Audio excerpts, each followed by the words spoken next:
ini ya tentunya akan sangat tidak fair, sangat tidak ideal, sangat kurang benar, ya, sangat tidak benar. Sesuatu kajian yang mestinya tangga 1, 2, 3 dan seterusnya, mendengarkannya ngacak. Itu tentunya sangat tidak ideal. Bisa salah paham kita. Hal yang benar bisa salah, bisa sebaliknya. Nah, itu harapan saya bagi teman-teman yang yang hobi mencari ilmunya kadang lewat YouTube, ya itu boleh. Maksud saya, saran saya harus punya niat yang tulus, yang ikhlas karena Allah, ya belajarnya yang benar, normatif ilmiah, karena itu ya yang urut, dikaji dengan urut, biar terbentuk tangga keilmuannya. Ya, biar tangga keilmuannya terbentuk. Karena kita ini dalam bahasa ini sedang perjalanan mengubah ya keadaan hati dan pikiran. Ya, mengubah keadaan hati dan pikiran dari kurang ideal menjadi ideal, dari kotor menjadi bersih, dari kurang lurus tidak lurus menjadi lurus, jadi dari kurang benar tidak benar, salah menjadi mudah-mudahan benar dan lurus di mata Allah. Itu enggak semudah membalikkan tangan. Karena itu siapapun dari teman-teman, baik yang di ruangan ini khususnya, umumnya teman-teman sesama saudara muslim dimanapun berada, yang mendengar kajian ini, sekali lagi saya garis bawahi sangat tidak ideal, tidak fair, oke, tidak normatif ilmiah bila mendengarkan kajian di ruangan ini. Kajian sekian didengar, tapi yang bawah-bawah nggak didengar. Ya, molet hati kita nanti, pikiran kita, nah, karena tidak runtut. Oke, tangga 1 belum, loncat ke tangga 5, jatuh kepleset babak belur sekalian kita. Ya, paham? Bahasa candanya seperti itu. Karena itu saya sekali lagi mohon maaf nih ya teman-teman yang barangkali tidak sempat bergabung di ruangan ini dengan pengajian di jam yang sebenarnya, yang istiqomah, belajarnya by YouTube, ya tetap harus diikuti kurikulumnya itu. Saya lihat di beberapa ada pertanyaan yang menurut saya lucu, ya kita maklumi. Sudah dijelaskan segamblang-gamblangnya makna melihat Allah saja, masih aja nggak paham. Kenapa? Karena dia dengernya baru bab itu. Tapi nggak ada masalah. Emang begitu dalam dunia ilmu. Nah, kalau sudah runtut nggak paham juga, ya berarti memang nggak cerdas. Itu ya. Ya, kalau sama pinternya nggak paham juga, ya berarti hidayahnya lain. Monggo terserah, enak-enakan. Nah, saya punya saran seperti itu. Nanti pada akhirnya kita akan beri teman-teman ya dari ilmunya Allah ijazah-ijazah setelah paham banyak ilmu dalam ijazah-ijazah amaliyah zikir. Itu pun yang akan saya tanya, sudahkah Anda mendengarkan perkuliahan pertama sampai yang terakhir? Kalau tidak, kita tidak akan bisa memberi ilmu itu. Ya, tidak bisa. Dia akan keropos. Makanya ya harus dibenerin dulu pondasi ilmiahnya. Oke, baru diisi ruhiyahnya. Jadi semua berefek pada posisinya masing-masing. Ini menyangkut etika ilmu. Bukan kok jual mahal ilmu. Nggak ada ilmu yang dijual mahal, itu nggak ada. Karena semua ilmu itu ilmunya Allah. Tapi ilmu itu ada etika. Orang yang mau belajar gimana sih etikanya dan seterusnya dan seterusnya. Maka nanti kalau ilmu-ilmu dasar, amalan dasar mungkin bisa bolehlah melalui YouTube karena itu sifatnya Quran dan hadis yang umum. Tapi kalau sudah kelas menengah dan kelas-kelas tinggi ya nggak bisa dong. Etikanya teman-teman baik yang di ruangan ini maupun yang siapapun dari saudara muslim kita yang benar-benar pengen belajar jadi orang benar, ayo bareng-bareng. Di sini nggak ada orang keren kok. Saya juga nggak bisa sama sekali. Ya sedikit aja dari Allah, sama-sama kita diskusikan bareng-bareng gitu saja. Saya nggak pernah ngerasa pinter, ngerasa bisa, nggak bisa. Enggak, saya pengennya belajar bareng-bareng aja. Ya, apa yang saya diajarin oleh Allah, ya baik secara zahir maupun batin, kita diskusikan bareng-bareng. Dan saya siap dikritik, diundang seminar, diajak berdiskusi, siap saya, nggak ada masalah. Ya gitu. Yang penting kalau ada apa-apa harus runtut biar terbentuk pondasi berpikirnya yang baik, ya, pandangannya yang baik, keilmuannya yang baik. Tuh, etika mencari ilmu seperti itu. Apalagi nanti ilmu-ilmu yang kelas menengah dan tinggi nggak mungkin diberikan lewat YouTube. Jadi ilmu murahan semua nanti. Pasti teman-teman akan ya dikumpulkan di tempat tertentu, dipraktekkan, kemudian terus di bawah pantauan. Seperti itu gambarannya. Nah, ini yang niat beneran, yang niat beneran. Yang enggak niat beneran nih monggo. Semua kan terserah masing-masing toh ya.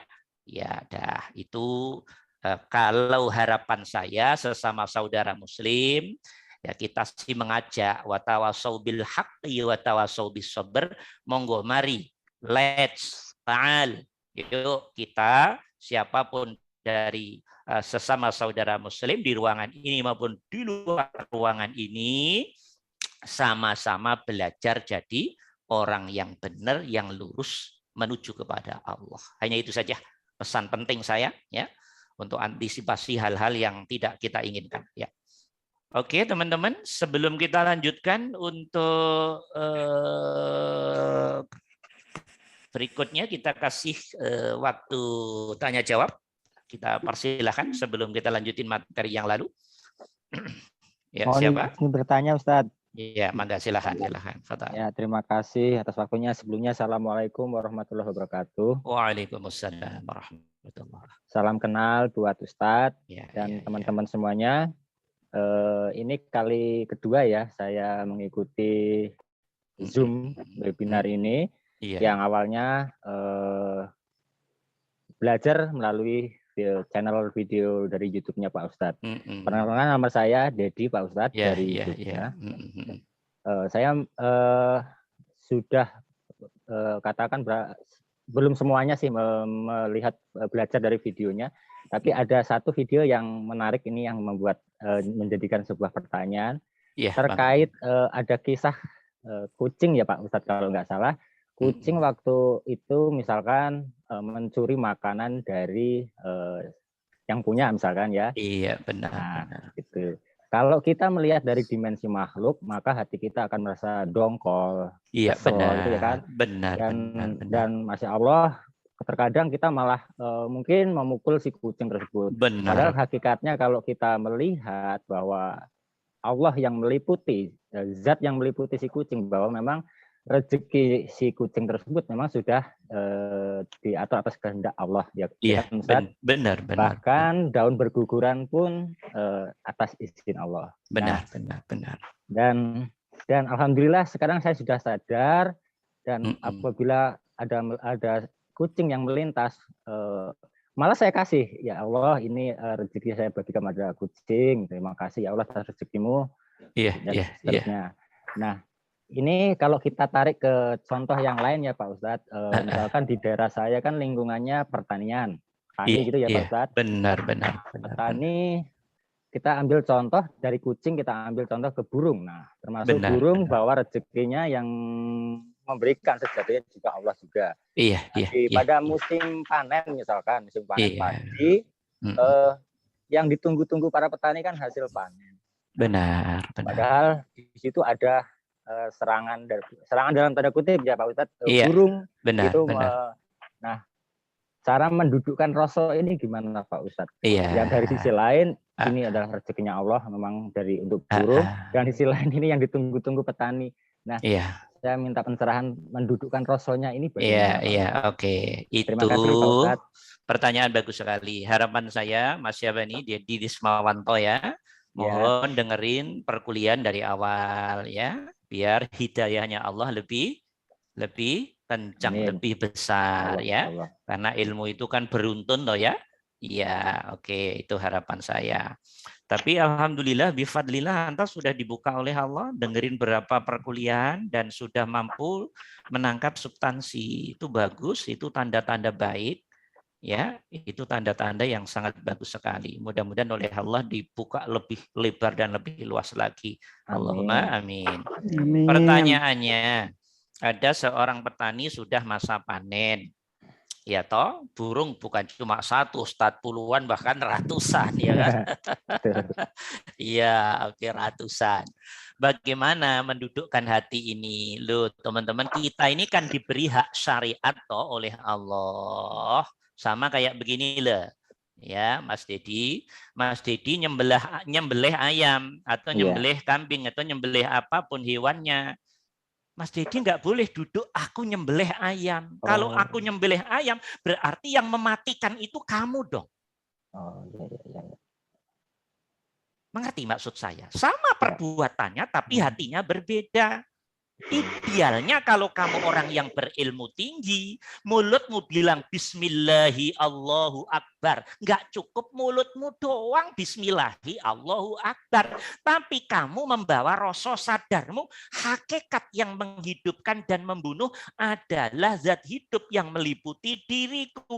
Jadi rasa dan sadarmu masuk ke rasanya zat hidup yang liputin dirimu. Berarti hakikat yang membunuh, yang nyembelih itu berarti yang membunuh.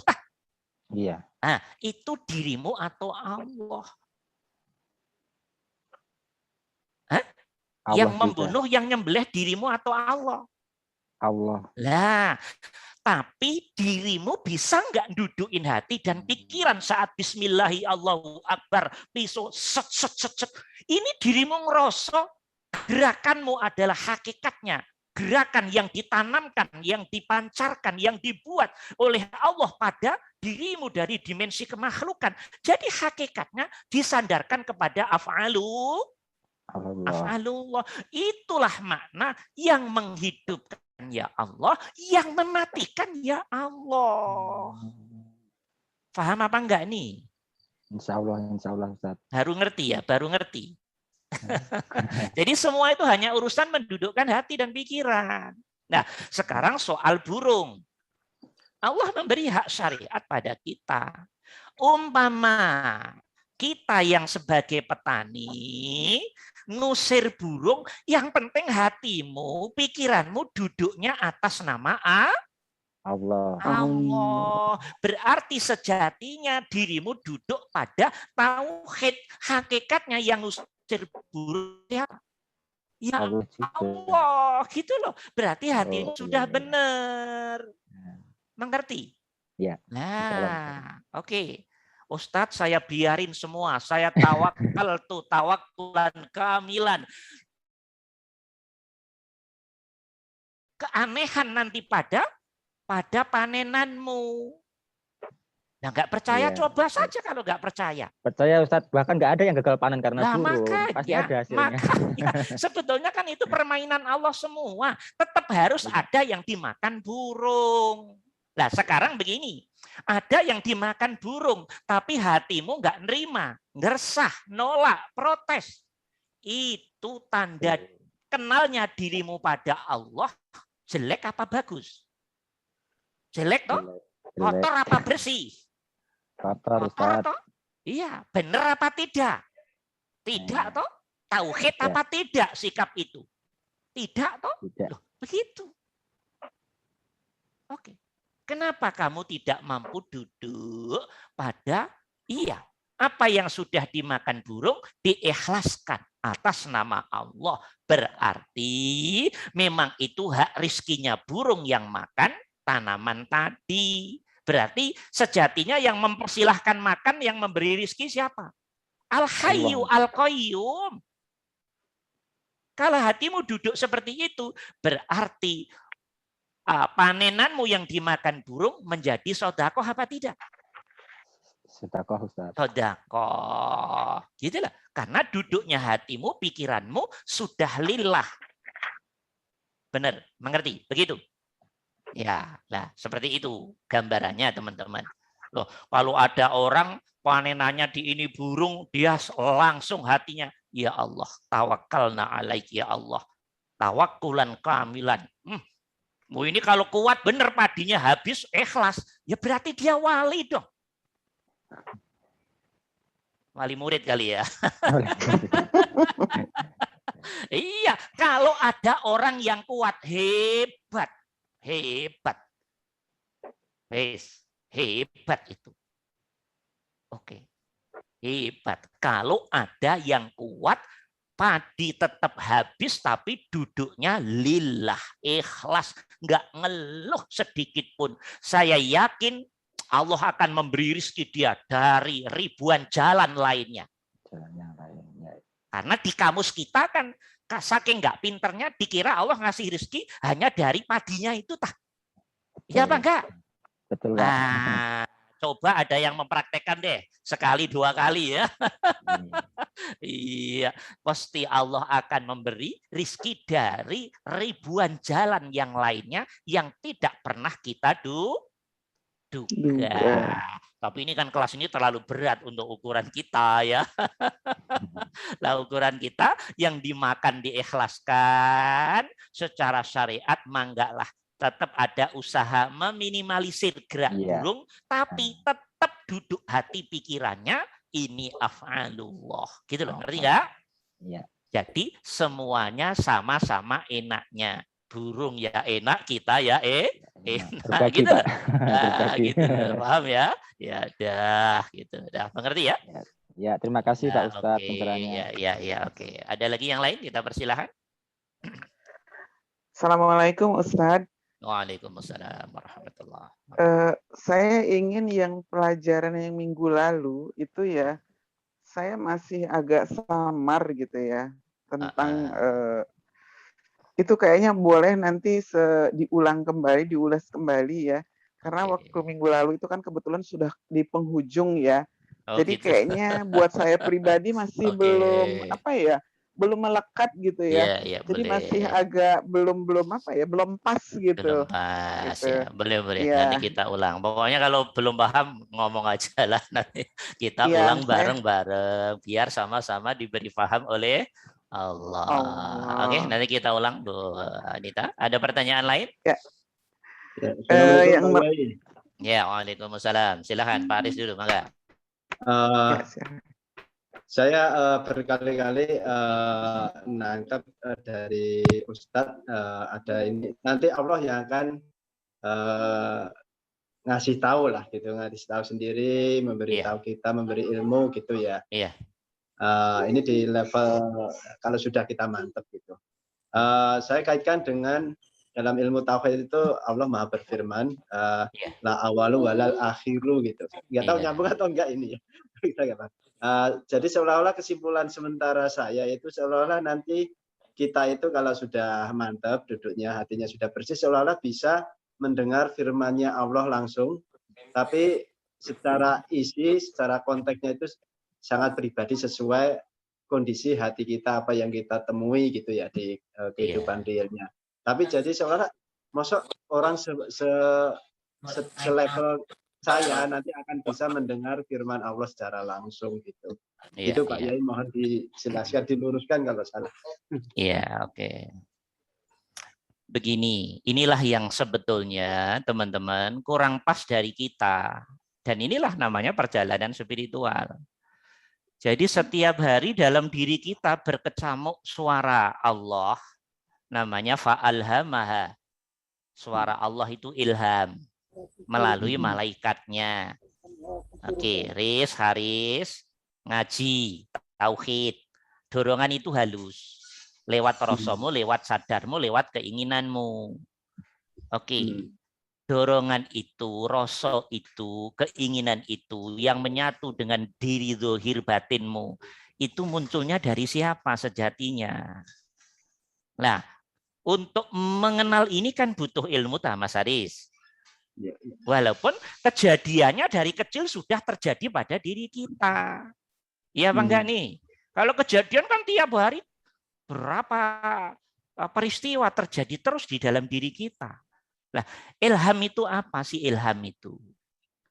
Ilham itu rak suara, pesan, oke, informasi, oke, bimbingan, oke, dorongan dari Sang Maha Penguasa kita, berarti Allah toh, Al-Hayyu Al-Qayyum toh, pada diri kita.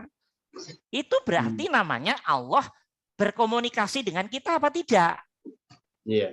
Nah, cuman kalau bodoh ngerti nggak itu kalau sumbernya dari Allah? Tetap nggak ngerti dirimu sampai mati juga nggak ngerti kalau itu sumbernya Allah. Gitu loh, ngerti nggak? Nah, dah ini rambu-rambu dulu, belum bisa dibahas panjang. Sama dengan dalam dirimu ada suara. Udah Riz, nggak usah ngaji. Nah, dirimu capek. Kadang kan ada begitu toh? Nah, nggak usah belajar. Mendingan yang ini, yang itu, yang ini, yang itu. Lah, yang selalu membisikkan, mendorong, oke, ya, membimbing, oke, kepada hal yang lawan yang positif itu siapa itu? Itu siapa? Suara siapa itu? Nah, itu suara nafsu yang berkolaborasi dengan setan, jin, iblis. Suara-suara itu ada suaranya enggak? Kan tidak, toh. Tapi bisa kita ngerti, toh. Bisa kita pahami, toh. Bisa kita rasa, toh. Bisa kita sadari, toh. Enggak ada lafadznya, toh. Enggak ada tekstual tulisan begitu, toh. Ya, maka diistilahkan suara. Padahal juga enggak ada suaranya, toh, di dalam diri kita. Tapi bentuknya substansi kefahaman. Ngerti, faham. Lewat gerak-gerik di alam hati, alam rasa, gerak-gerik di alam akal pikiran.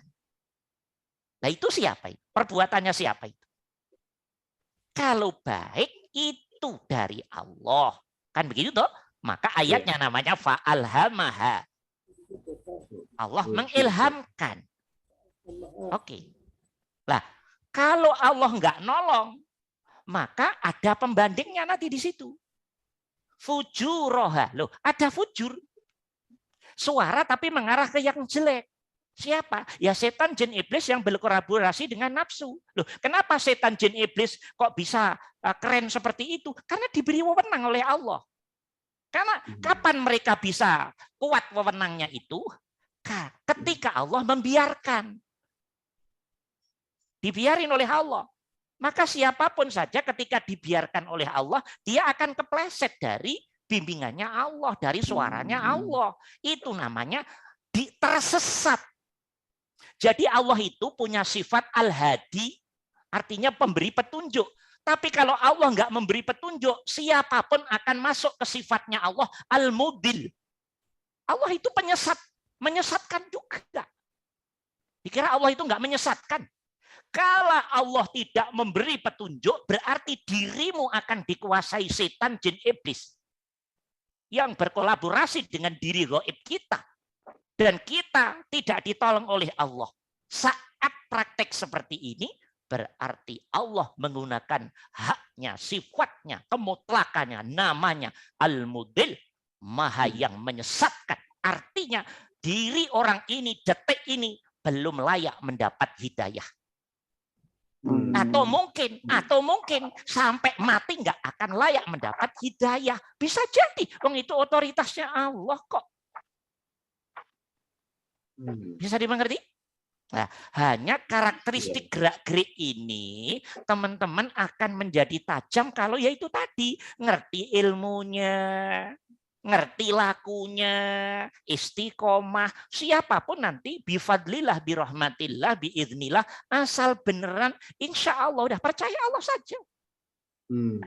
Yang repot kan kita ini pengen tapi pengen doang, belajarnya males, pengen doang, amalnya itu gimana kalau begitu? Secara syariat ya lucu, pengen kaya males Males kerja. Saya males kerja. Waras nggak kalau begitu? Nah, nggak waras toh? Sama. Dalam dunia ilmu tauhid, ya toh? Paham ya teman-teman? Ya, oke begitu. Wah, Haris ya. Bisa semua hamba Allah sebetulnya sudah dalam posisi itu, cuman mengenalinya saja yang susah. Lah, semakin bersih hati, pikiran, laku tauhidnya kenceng, nanti akan gerak-gerik itu akan dipertajam oleh Allah. Gitu loh, Pak Haris. Kenapa kok jadi tajam? Karena yang kotor-kotor di hati dan pikiranmu sudah di-cut oleh Allah, diganti kesucian rasa dan sadar akan lurusnya hatimu dan pikiranmu pada Allah. Lah hati kalau pikiran terang benderang, ya jelas kelihatan dong. Akuarium kalau jernih, bening, semua yang ada di akuarium kelihatan semua enggak? Coba akuarium yang baru diganti airnya kewincolong sekecil apapun di dalam kelihatan toh. Coba kalau akuariumnya udah berbulan-bulan, ya nggak ada penyaringnya, nggak ada. Ya Allah, boro-boro jarum di dalam akuarium, wong ikannya saja nggak kelihatan. Itulah perumpamaan hati dan pikiran kita. Kalau kotor ya hal yang sebetulnya kelihatan terang benerang nggak akan bisa kamu lihat. Lah, pembersihannya hanya satu, tauhid. 2 dengan amaliyah, 3 dengan istiqomah. Hanya itu aja ilmunya. Paham? Nah, maka kenapa toh Ustadz, ya toh Syekh, ulama, Quran, hadis kok selalu ngomong hati yang kotor, hati yang kotor. Ya, ini tadi loh, kayak akuarium gitu loh. Kalau airnya butek, kotor, apa yang bisa dilihat? Dan nggak ada indahnya, nggak ada indahnya.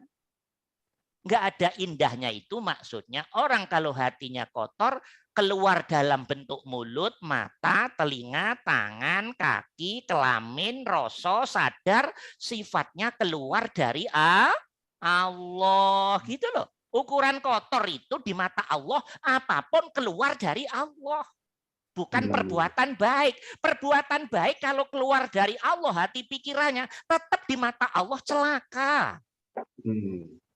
Itu makna fawailul lil musallin. Sholat celaka kalau hati pikirannya tetap tidak lurus pada Allah. Zakat, puasa, haji, umroh sama. Ngopenin orang tua sama, ngopenin anak sama. Kerja pagi, siang, sore, malam kalau hatimu nggak lurus pada Allah, tetap celaka, tidak jadi ibadah. Jadi ukuran sesuatu benar di mata Allah, lurusnya duduknya hatimu dan pikiranmu kepada Allah. Lah kalau itu sudah terbiasa menjadi kumulasi yang penuh, nanti itulah disebut hati yang bersih, yang jernih, karena isinya hati pancaran praktek tauhid secara total selain Allah. Nah, tidak bisa menguasai hati pikiranmu. Saat begitu kelihatan ini suaranya siapa, ini suaranya siapa. Paham? Nah, dah gitu saja. Jangan dalam-dalam. Boleh saya simpulkan begini ya Pak ya. Berarti ngaji ini termasuk amalan nanti itu tujuannya membersihkan hati agar kita bisa menangkap dan memahami firman Allah ya. La awalu walal akhiru tadi itu ya Pak. Ya pasti toh. Kalau Allah mah sebetulnya kan selalu berfirman pada setiap orang. Cuman orang yang diperfirmani lah ndablek-ndablek. Jadi nggak paham. Gitu loh, ngerti nggak? Ya. Paham nggak? Paham. Ya gitu loh.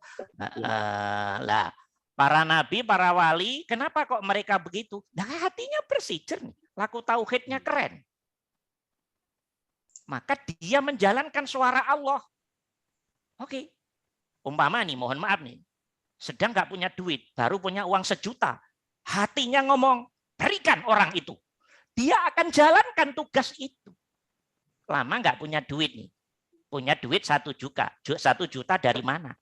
Baru nerima hitungan menit jam, ada suara dalam hati, kasihkan itu, A, B, C, atau fakir itu, miskin itu, atau apalah.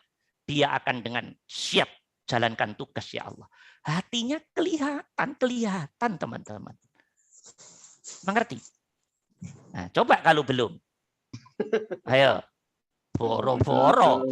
Iya, boro-boro. Jadi orang yang sudah jernih tauhidnya, dia ngerti ini siapa, ini siapa. Paham? Itulah kayak Nabi. Punya 63 ekor kambing. Ada orang datang yang sangat genting dan darurat sekali. Begitu enaknya Nabi. Silahkan diambil kambing saya 63. Ini kenapa? Ada perintah dari dalam hati. Berarti kalamu Rabbi. Firmannya Allah. Berikan Muhammad. Nabi sejatinya hanya menjalankan suara dari dalam hati. Gitu loh. Suara dalam hatinya Nabi itu suaranya siapa? Suaranya Allah. Iya, suaranya Al-Hayyu Al-Qayyum yang bersifat, yang beraf'al lewat rohnya Nabi kita Muhammad. Nabi ngerti, Nabi paham, dan jalankan tugas itu. Gitu loh. Tapi itu kalau nggak bersih hatinya bisa tah punya kambing 63 beriin 63. Ruangan nggak bisa Ustaz. Nggak bisa. Saya nggak bisa Ustaz. Saya kasih 3 aja. Nggak bisa. Ngomong nggak bisa itu karena memang diri kita belum duduk di situ. Gitu, ngerti nggak? Kalau nanti oleh Allah sudah dibersihkan dan didudukkan di situ, dirimu nggak bisa nolak. Gitu, ngerti nggak maksud saya? Mengerti maksud saya? Iya. Nah, gitu. Begitu Allah sudah pengen kamu diangkat derajatnya tinggi di hadapan Allah, kamu nggak akan bisa ngelak dari suara-suara itu. Oke? Allah perintah pada dirimu, pada dirimu. Saya pernah diberi pelajaran oleh Allah. Ini mohon maaf, saya kasih cerita. Ya. Dengan peristiwa batin tertentu. Ya. Tidur di sana. Tidur di sana. Tidur di tempat angker. Ya. Nah, tentunya sebagai manusiawi kan saya tidur di tempat angker begitu. Wah, bagi saya satu sisi tantangan untuk nguji iman. Saya khutbah kemana-mana hanya takut pada Allah. Loh, ini dengan tempat angker aja saya takut. Berarti saya nggak benar ngomongnya. Loh, ini serius diuji oleh Allah gitu. Tidur di sana. Tidur. Saya tidur di tempat angker itu berpuluh-puluh hari. Dari jam 12 sampai jam 3. Jam 3 dibangunkan oleh Allah, tahajud sampai subuh. Wis mati-mati kata saya. Wis mati digigit ular kayak, mati digigit nyamuk apa kayak, wis mati-mati siap ya Allah. Dah. Ya enggak ada apa-apa juga. Enggak ada apa-apa juga. Tambah enak tahajudnya di tempat yang angker tadi, wis pokoknya mati urip, hidup mati, dah terserah engkau ya Allah. Enak. Perintah dari dalam hati. Untuk apa? Nguji stabilitas keimanan ternyata. Ngomong doang inti. Jangan hanya bisa ngomong. Takut pada Allah. Coba kamu baru suruh lewat kuburan aja nggak berani. Lu katanya takutnya pada Allah. Iya Bang enggak nih? Banyak nggak yang begitu? Ya perlu diuji juga. Iya, dah itu suara hati begitu benar, udah saya jalanin. Alhamdulillah oleh Allah diberi aman saja. Ya ternyata takut-takut tuh hanya bayang-bayang diri saja. Oke, yang kadang karena diri takut bisa tersugesti dan ya beneran ternyata. Nah, gitu loh. Paham ya? Ya, nah umpama ketemu yang makhluk macam-macam, ya itu permainannya Allah aja. Mengerti? Karena tidak ada pergerakan apapun kecuali settingannya Allah gitu loh. Lah kalau yang penakut justru sering ditakut-takutin kan begitu ya. Iya, karena penakut sering ditakut-takutin. Yang enggak takut malu mau nakut-nakutin, ngapain ditakut-takutin? Ya, paham ya? Iya, ada sih. Oke. Ada lagi yang lain? Ya, mangga silakan. Assalamualaikum warahmatullahi wabarakatuh, Ustaz. Waalaikumsalam warahmatullahi wabarakatuh. Pertanyaan saya mungkin pendalaman Ustaz ya. Jadi, apakah kita harus sampai kepada tahapan ihsan dulu agar laku tauhid kita benar-benar menuju Allah? Ya, pertanyaannya apakah kita harus ihsan dulu biar tauhid kita benar-benar sampai pada Allah loh, teman-teman. Ihsan itu orang yang sudah sempurna laku Islamnya, imannya baru dia ihsan. ihsan itu tingkat tertinggi dalam agama kita dan seluruh agama di dunia. Gitu loh Pak Margono, ngerti? Islam, iman, baru nanti puncaknya mendapat ihsan. Ihsan itu apa Ustadz? Ihsan itu praktek hati dan pikiran, berarti rasa dan kesadaran yang total, yakin, rasa sadarnya total ke Allah dan tidak ada apapun selain Allah. Totalnya rasa sadarmu ngadep ke Allah, nuju ke Allah, bersama Allah, ngelihat Allah, ketemu Allah, lurus pada Allah. Totalnya itu loh namanya ihsan. Lah, si pelaku ihsan berarti sempurna tauhidnya. Gitu loh Pak Margono. Jadi nggak bisa dipisah. Ihsan tauhid itu nggak bisa dipisah. Ihsan, tauhid, ikhlas lillahi ta'ala itu satu substansi. Beda-beda istilah dari dimensi yang berbeda. Tapi praktek di hatinya sama. Menggambarkan totalitas rasa hati, pikiran, kesadaran rasa total hanya menuju pada Allah. Menghadap pada Allah. Lurus kepada Allah. Gitu loh gambarannya. Oke. Kalau dilihat dari praktek melihatnya hatinya ke Allah, namanya ihsan. Gitu loh, Pak Margono. Kalau dilihat hilangnya diri, hilangnya kehambaan, dan yang ada di hati pikiran hanya wujud rasa sadarnya Allah, namanya tauhid. Karena hamba silem di samudra ketunggalannya Allah. Gitu loh. Kalau dilihat dari sisi si pelaku hamba ini tidak merasa menjadi pelaku karena dia menyadari hakiki pelaku di dalam sono adalah Allah, dirinya nggak dilihat, itu namanya ikhlas. Gitulah. Paham apa tidak? Kalau dilihat dari sisi hati pikirannya connect dengan Allah, maka disebut zikir. Gitulah. Maka zikir adalah substansi dari sholat. Paham? Ini hanya istilah-istilah saja dari dimensi yang berbeda, tapi satu praktek. Gitu loh. Cuman kalau pahamnya baru dari buku, ngapalin definisi dari siapa, buku apa, siapa, ya berbeda. Kalau teman-teman udah diajari langsung dari Allah lewat hasil lakumu, dirimu akan bisa ngomong karena dirimu ngomong keadaan hatimu sendiri. Dirimu menceritakan apa yang diajarkan Allah dalam hati dan pikiranmu sendiri. Maka ngomongnya dari sisi manapun ngerti, enak, pas. Paham, Pak Margono? Ya, dah seperti itu gambarannya ya. Mudah-mudahan diberi paham oleh Allah. Ya. Oke, ada lagi yang lain? Siapa tadi? Ada lagi yang lain?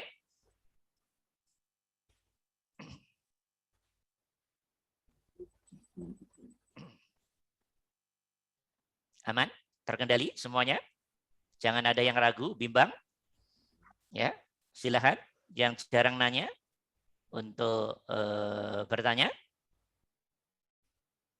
Kajian kita santai, tenang. Yang penting semuanya matang kefahamannya. Itu yang terpenting. Mangga, silakan. Siapa lagi?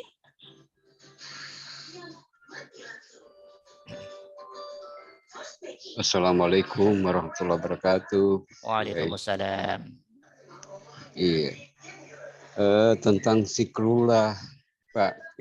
Mangga. Jadi misalnya fokus mengingat Allah itu tidak harus melupakan semua. Misalkan kita misalnya berkendara atau sambil apa, Pak. Iya. Jadi itu antara kesadaran mengendarai kendaraan dengan kesadaran mengingat Allah itu memang bisa berjalan berdua, apa namanya itu, simultan gitu. Berjalan simultan. Iya. Atau memang harus terpisah begitu. Oh. Ini mengingat jadi tidak begitu. Iya. Oke ya, pahamnya dimaksud ya. Oke, Pak Abdullah sedang dalam kemajuan ilmu dari kefahaman sebelumnya. Zikir itu yang difahami mengingat. Sekarang teman-teman saya tanya, zikir itu mengingat Allah? Iya, benar. Zikir mengingat Allah, ya apa tidak? Iya. Yang teman-teman pahami selama ini, zikir itu mengingat Allah, begitu toh? Iya apa enggak? Iya, Ustaz. Pertanyaan saya, apa yang kamu ingat dari Allah? Ayo, saya tanya nih semuanya. Zikir itu nginget Allah. Pertanyaan saya nih, yang kita ingat dari Allah apanya? Emang dirimu pernah ketemu Allah tak? Ayo, kalau saya pernah ketemu Ipin Upin umpamanya. Saya dengan rasio saya, logika saya, daya ingat saya, dengan zakat saya, dengan akal saya mampu mengingat gambaran Ipin Upin. Karena Ipin Upin berupa physically. Oke, ada bentuk, ada body, ada warna, ada gerak-gerik, ada sifat, ada sikap. Iya apa tidak? Iya apa tidak? Iya. Nah, Iya, saya pernah ke Amerika, ibu kota Amerika. Oh, lah begitu sampai Indonesia, saya bisa mereview kembali memori saya, mengingat apa yang saya lihat, yang saya alami, yang saya dengar. Oke, peristiwa yang ada di Amerika. Itu namanya mengingat, toh? Iya apa enggak? Iya. Ada fisiknya, ada peristiwanya. Oke, ada fisiklenya. Sekarang saya tanya, Allah kamu ingat tuh yang diingat apanya? Saya tanya dulu, harus mampu menjawab. Hidupnya. Ayo. Ya, kayak orang bingung loh ditanya, nggak paham loh. Ya, ayo mari kita mengingat Allah. Yang diingat apanya? Saya tanya dulu. Yo, yang ngomong harus paham. Apanya yang diingat dari Allah? Zat hidupnya. Lah, yang meliputi. Zat hidup itu kan setelah teman-teman dapat pelajaran dari sini, pakai ilmu yang lama, nginget Allah itu apanya yang kamu ingat? Nama. Sayangnya, kekuasaannya. Nama itu bukan Allah loh ya. Iya, pemilik namanya. Nah, itu loh. Berarti masih ruwet juga toh dirimu sejatinya. Lah, ruwet itu bahasa lainnya, belum paham. Gitu loh. Iya, tapi ngerasa pinter ya toh, bahkan ngerasa ahli surga. Gitu tuh. Ya, jadi lucu akhirnya. Begini loh teman-teman. Sebetulnya kala agama, Quran dan hadis pakai kata zakaro, mengingat. Mengingat itu sejatinya substansi dari perbuatan hati dan akal pikiran. Nah, hati itu substansinya rasa, akal itu substansinya kesadaran. Daya ingat akan masuk mengendap nilainya dalam rasa dan kesadaran itu. Mengerti? Lah, sekarang begini. Saat kita bernafas, merasa menyadari nafas ini, oke, dimanage oleh Al-Hayyu Al-Qayyum, zat hidup yang meliputi tiap diri kita. Wujudnya rasa sadar ini namanya zikir apa tidak? Tolong dijawab semuanya. Iya, zikir. Zikir. Ini diingat atau dirasa? Dirasa. Jadi sejatinya hakikat zikir itu merasakan. Menyadari. Di dalam rasa dan kesadaran ada substansi ingatan. Ingatan itu kan di dalam substansi rasa dan sadar. Tapi kalau dirimu nginget doang, nggak merasa, nggak menyadari, bagaimana maksudnya? Allah itu dirasa, disadari. Yang gerakin jantungku dak dikduk, hatimu, pikiranmu ngerasa, sadar. Itu Allah. Itu namanya zikir. Paham? Kok nggak sadar yang meminit hati jantungmu dak dikduk itu Allah, zat hidup yang meliputi dirimu. Berarti orang tadi lalai apa tidak? Lalai. nggak paham Tuhannya, nggak ngerti Tuhannya, nggak kenal Tuhannya, nggak eling Tuhannya, nggak inget Tuhannya. Gitu loh. Paham? Mengerti? Nah, ingat itu maksudnya dalam zikir itu fungsi rasa dan sadarmu itu loh teman-teman. Ingat sok ketemu Allah, kapan ketemu Allah? Di mana? Ya. Saya tanya, di mall ketemu Allah Ustadz. Iya. Emang Allah kayak apa? Hah? Iya, Allah itu hanya bisa ditangkap dengan kehadiran rasa. Wujudnya kesadaran. Faham? Mengerti? Mengerti ini? Insya Allah. Nah, nanti kita terangkan. Ini belum bisa dalam-dalam juga. Nanti terlalu dalam tambah bahaya. Sementara ini dulu saja. Ya, oh jadi zikir itu sejatinya rasa dan kesadaran. Iya. Oke, sekarang begini teman-teman saya tanya. Ada orang mencintai namanya Fatimah. Ya, namanya Fatimah. Ya, dia mendengar Fatimah dari radio, dari koran, dari majalah, tapi belum pernah ngerti ketemu langsung Fatimah. Tapi namanya katanya Fatimah cantik gitu katanya. Di radio, di koran, di majalah, ya. Tapi belum pernah ketemu orangnya. Bayangan dia di hati dan pikirannya cantik yang ditimbulkan dengan bayang-bayangnya hati, pikiran sendiri. Lah, begitu disebut Fatimah, Fatimah, Fatimah, Fatimah, sebetulnya hati pikiran orang ini bisa nggak menuju kepada Fatimah yang sejatinya? Nggak bisa. Bisa apa enggak? Nggak bisa. Dia baru kenal namanya Fatimah. Yang ada Fatimah yang dia buat di alam rekayasa fatamorgana hati pikiran dia. Iya apa enggak nih? Iya.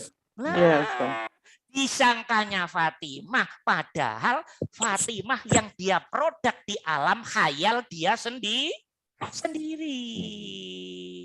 Begitu ketemu Fatimah beneran, ketemu di depannya, nggak ngerti kalau itu Fatimah. Paham apa enggak? Sama kayak kita dengan Allah, sama kayak kita dengan Allah. Tiap hari manggil-manggil Allah, Allah, Allah, Allah. Loh, Allah yang ente maksud tuh yang mana sejatinya? Kenalnya hanya nama. Oke, tujuan zatnya nggak fokus, nggak ini, nggak terarah. Ya berarti dirimu sebetulnya lebih kepada membuat bayang-bayang tentang rekayasa Allah di alam pikiranmu dan hatimu. Ya apa enggak ini, Wes? Sama kayak Fatimah tadi. Kenapa Allah yang menggerakkan jantungmu, ginjalmu, yang mengalirkan oksigen ke seluruh tubuhmu? Oke, yang mengalirkan semua darah di seluruh tubuhmu, yang memanage dirimu, nggak kamu sadari, nggak kamu mengerti, nggak kamu pahami, nggak kamu rasa, nggak kamu hayati, nggak kamu jiwai. Kenapa? Oke, paham maksud saya? Kalau Allah pada dirimu yang menguasai dirimu, sudah kamu hayati, kamu mengerti, kamu jiwai, kamu kenali, fahami, kamu rasa, kamu sadari, semua apa yang di luar dirimu, dirimu akan kenal juga gerakan-gerakannya Al-Hayyu Al-Qayyum lewat af'alnya, sifatnya, dan asma'nya. Mengerti? Jadi kalau dirimu sanggup memahami dirimu, dirimu akan sanggup memahami hal apapun di luar dirimu. Ketemu-ketemunya ya Allah semua. Gitu loh maksudnya. Berarti kalau rasa sadarmu sudah sampai situ, itulah namanya zikir. Tapi ini zikir tingkat tinggi. Zikir tingkat tinggi. Oke, nanti zikir yang tingkat masih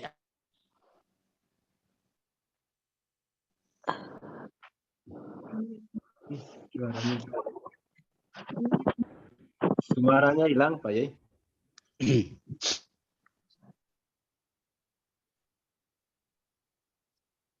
Ya, ke mute.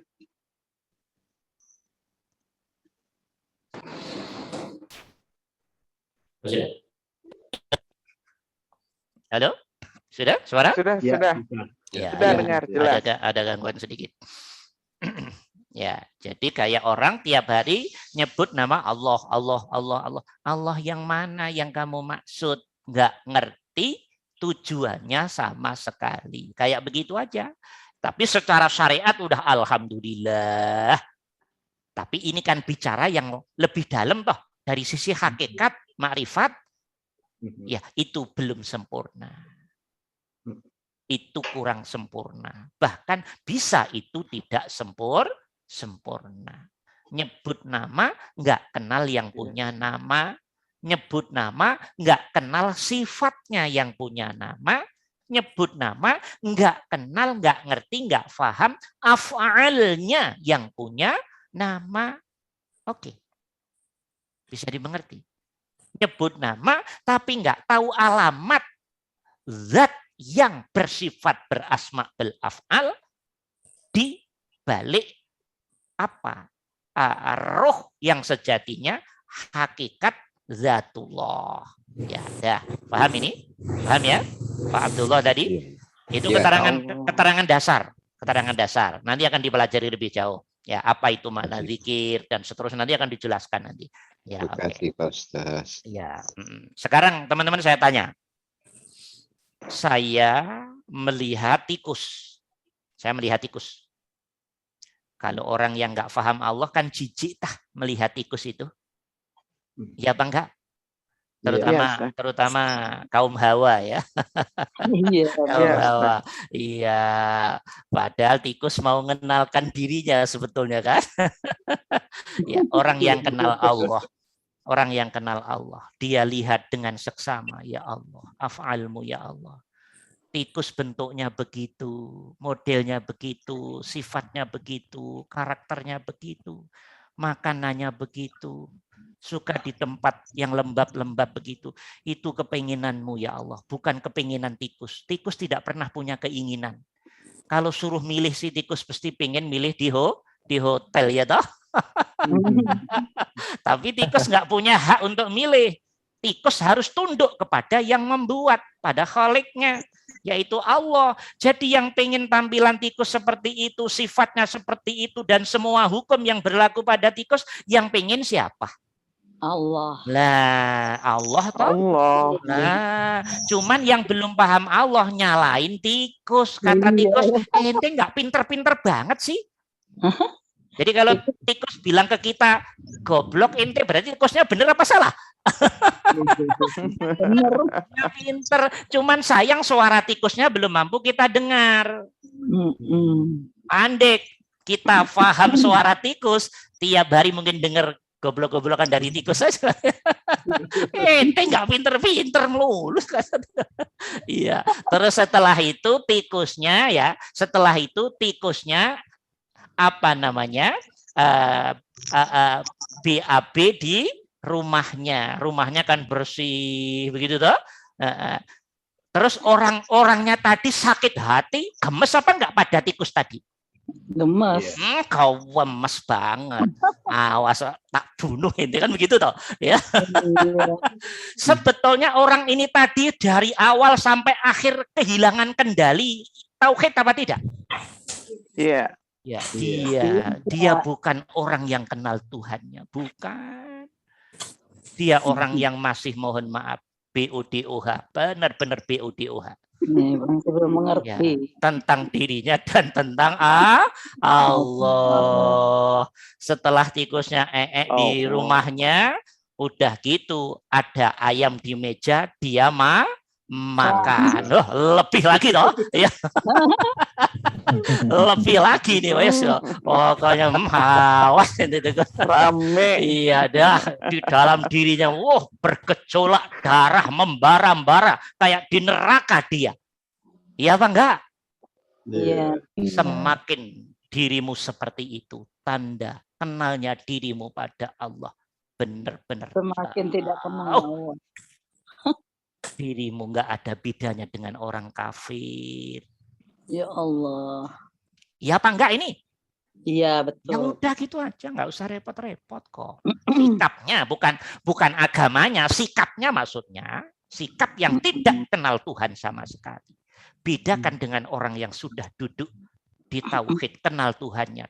Ya Allah, tikus begitu, begini, tidak ada daun jatuh pun kecuali rencanamu. Berarti tikus di sini. Sebetulnya yang nyuruh kan kau sendiri ya Allah. Hamba siap ya Allah. Terus setelah itu tikus kemudian ngambil ayam.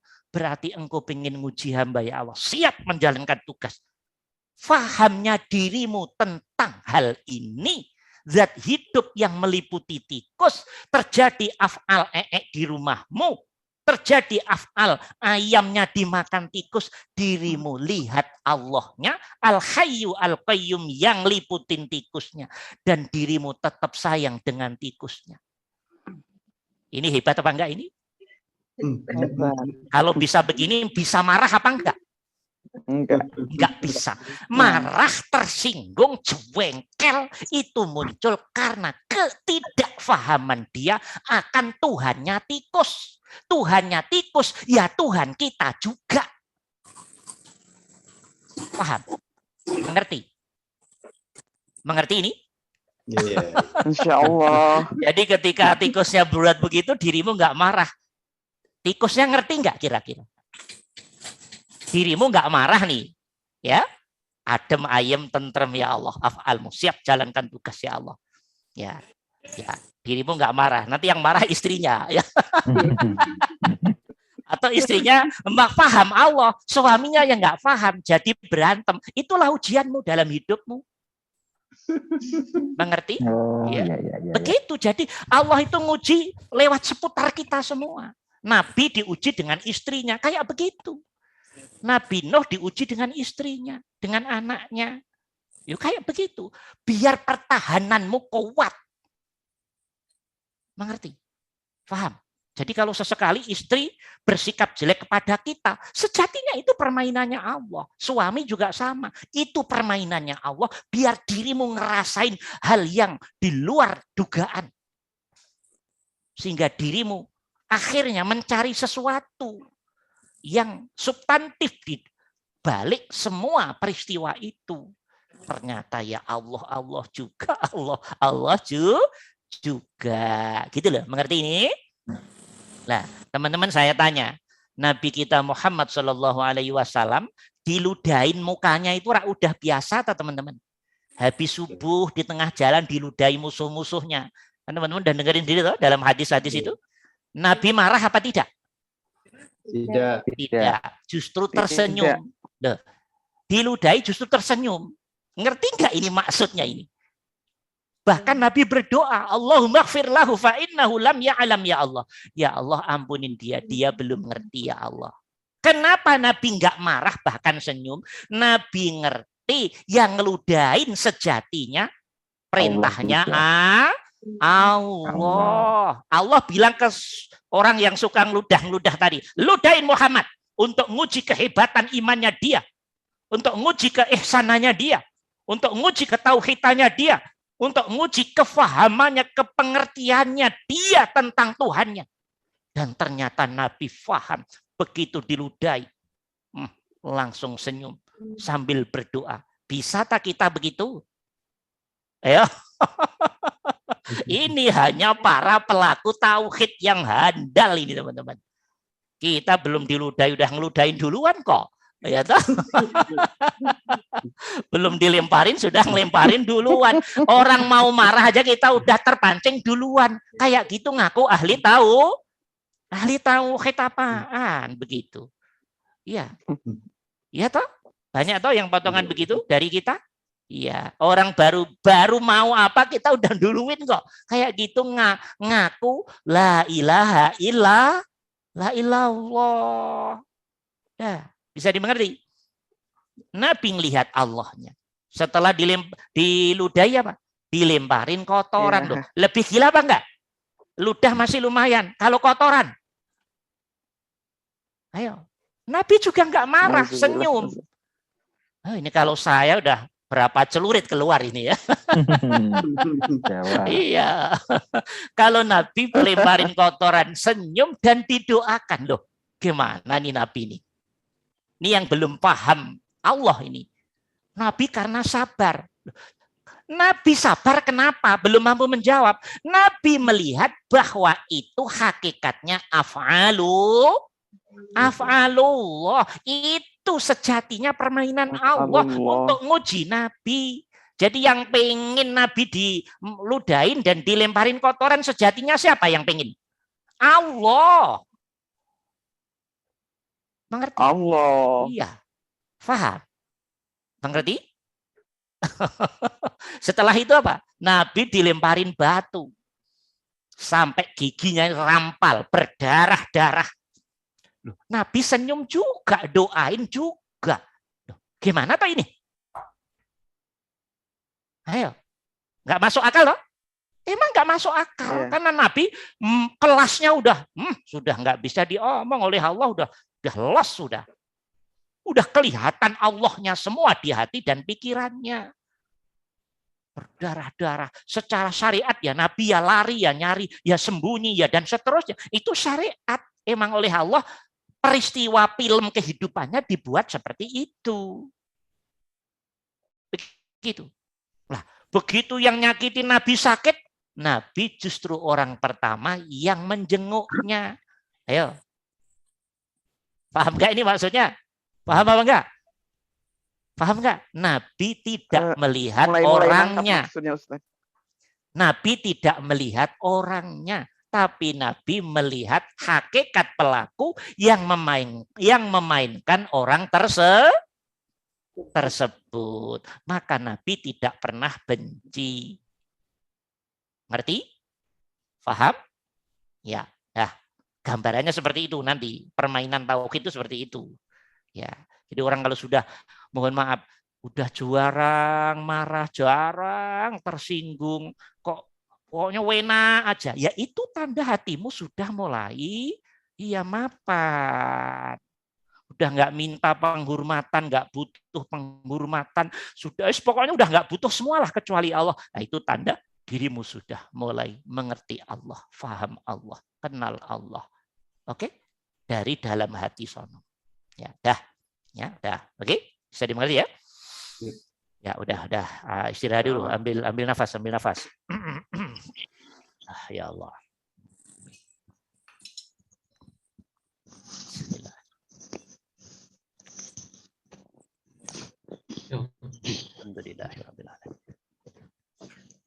Ada usulan dari teman kita, Ustadz saya nggak begitu paham materi yang lalu, tolong diulang. Kita ulang ya, kita ulang biar paham, yang lain juga biar semakin paham. Setuju nggak nih? Paham? Setuju semua insya Allah? Setuju. Ya. Oke. Perhatikan dengan baik, dengarkan dengan sekali, baik. Ustaz. Ya, dah kita ulang materi yang lalu. Substansinya biar paham, teman-teman. Saya tanya saja deh. Diri kita ini terbagi berapa dimensi? Jawab. Dua. Ya, semua sepakat dua? Dua ya. Diri yang luar namanya jasad. Ya toh, namanya badan kasar, rogo, raga, jasmani, ya toh, dan seterusnya. Nih, yang bisa diketuk-ketuk ini, yang bisa dicubit-cubit, yang bisa ditepuk-tepuk, yang bisa dipegang-pegang ini loh teman-teman. Yang terdiri dari kulit, daging, darah, tulang, sumsum, darah merah, darah putih, ya toh? Yang terdiri dari jantung, ginjal, paru, otak, liver, oke? Yang di dalamnya ada oksigen dan seterusnya itu loh. Yang di dalamnya juga ada pusat darahnya di jantung, yang di dalamnya juga ada pusat kotorannya di lambung. Di dalam tubuh kita banyak kotoran. Ya, oke. Jadi di dalam situ juga banyak kotor.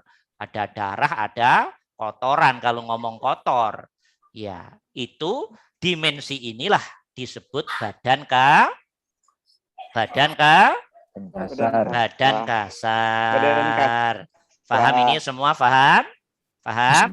Paham. Paham. Ya, nah. Pertanyaan kedua, kita bisa bergerak begini, jalan kemana-mana, beraktivitas, bisa duduk, diri, bangun, dan seterusnya.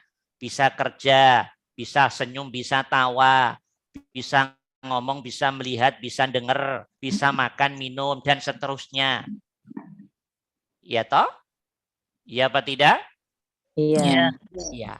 Ustaz. Itu efek dari independensi yang zahir ini atau efek dari yang dimensi yang di dalam? Yang di dalam. Dimensi di dalam. Ya, mau dibuktikan. Nanti kalau udah ada orang mati, langsung temuin. Ya, cubit sekerasnya. Tolong, sekali-kali nyubit orang mati ya. Cubit. Kenapa kamu nggak bisa ngomong, tak cubit? Ya, kurang yakin lagi. Nggak ada orang tendang tuh mayit. Tuh wendang tuh sekeras-kerasnya. Kenapa kamu nggak ngomong, tak tendang? Oke. Kalau mau tahu di Jakarta Utara sana, ya orang mati dibakar, ya toh? Teriak enggak tuh orang mati dibakarin itu? Teriak. Nah, diem loh, diem semua toh? Tidak. Nah, iya, diem maksudnya, nggak berteriak toh, diem loh? Iya. Apa artinya? Ternyata kita yang zahir ini, kita yang makhluk ini. Oke, yang zahir, yang makhluk, yang badan kasar ini ternyata begitu dilepas, ditinggal dari yang dimensi yang di dalam, dimensi ruh. Oke, dimensi ruh, ternyata diri kita jadi bangke. Kan begitu tah? Itu bisa terjadi di masa anak-anak, bayi, remaja. Oke, dewasa, tua, maupun pikun. Bisa terjadi. Oke, ini fakta toh? Ini fakta toh? Iya apa tidak? Ya. Jadi berarti badan zahir ini begitu ditinggal oleh badan halusnya, rohnya, dia mah sejatinya bangke. Lah, clear, ini sudah yakin sampai sini, Bu Anita? Ya, sangat yakin, Ustaz. Ya, sangat yakin ya. Ya, alhamdulillah kalau sangat yakin ya. Oke, pertanyaan berikutnya. Loh, saat tidak ada roh, kita bangke. Nggak bisa dengar, nggak bisa melihat, nggak bisa berpikir, nggak bisa ngomong, nggak bisa ngerasa, nggak bisa nyadari, nggak bisa hidup. Kala dilepas rohnya. Loh, saat badan kasar masih menyatu dengan roh, loh kok semuanya berfungsi? Berarti hakikat fungsi yang ada pada dimensi zahir ini sejatinya independensi yang zahir atau sejatinya efek dari yang di batin, yang di dalam, yang roh tadi. Jawabannya? Nah, ini mitos atau fakta? Tolong dijawab. Fakta terbantahkan. Ya, yang bilang mitos boleh keluar dari ruangan ini ya. Ya Allah, hal gamblang kayak itu mitos Ustaz. Iya, kayak saya perlu begini pertanyaannya. Guys, ini mitos atau fakta, guys? Begitu kayaknya. Iya. Oke, nggak usah pinter-pinter lah, itu anak SD, anak TK juga tahu. Ini fakta. Nah, berarti tanpa roh sejatinya yang zahir ya bangke. Nah, kalau masih diliputin roh, yang zahir bisa hidup. Yang zahir karena hidup bisa bergerak. Oke, karena bergerak dia punya keinginan, punya daya. Bisa melihat, bisa dengar, bisa berbicara. Pertanyaannya, sebetulnya yang punya hidup jasad atau roh? Ruh itu apa? Ruh itu menyimpan rahasianya zatnya Allah. Ya Allah. Kalau diurut-urut begini, biar nggak bingung. Ruh itu teman-teman asalnya dari Nur Muhammad. Saya tanya lagi, ruh semua anak manusia ini loh. Ruh semua di alam dunia ini loh. Terbuat dari apa? Nur Muhammad. Jadi surga, neraka, arsy-Nya Allah, alam semesta, matahari, bulan, planet, semuanya. Angin, tanah, air, api, semua dibuat dari Nur Muhammad. Oke. Lah, Nur Muhammad itu apa, Ustadz? Nur Muhammad pancaran nurullah. Pancaran nurnya Allah. Pancaran nurnya zatnya Allah. Gitu loh. Nah, sampai situ dulu, jangan dibahas dalam-dalam dulu, nanti jadi berat. Oke. Berarti roh kita, saya kan pernah bertanya berapa pertemuan yang lalu toh. Roh itu sejatinya, substansinya apa? Kan begitu toh? Iya. Ya bangga. Yang dimaksud oleh roh, substansi roh, hakikatnya roh pada diri kita dan semua makhluknya Allah, yang dimaksud roh itu apa? Tolong dijawab semuanya. Apa ya? Pancaran dari nur Allah. Ada, belum paham lagi nih semuanya. Saya ulangi. Nur Muhammad. Kalau ada orang nyebut roh, lu katanya kita ini kalau dilepas dari roh bangke, kan begitu toh? Iya. Saya ulangi lagi nih semua. Kita yang dohir ini, yang dohir, badan kita ini lah. Kalau dicabut rohnya, dilepas rohnya dari badan kasar kita bangke toh? Iya. Bangke itu tahu artinya, bangke itu nggak hidup. Bangke itu nggak bisa dengar, bangke itu nggak bisa ngelihat, bangke itu nggak bisa ngomong, bangke itu nggak bisa ngerasa, bangke itu nggak bisa nyadari, bangke itu nggak punya ilmu. Itu makna bangke itu itu tak? Ya, betul. Nah, nanti bangke busuk, itu nanti akhirnya busuk. Tapi sesuatu disebut bangke karena dia nggak punya hidup. Karena dia nggak bisa bergerak, dia nggak punya kudro irodah sama basor kalam ilmu, maka disebut bangke. Sudah paham ini? Tentang bangke sudah paham?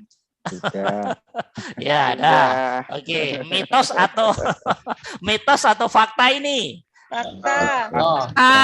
Ya. Fakta guys. Ini fakta guys ya.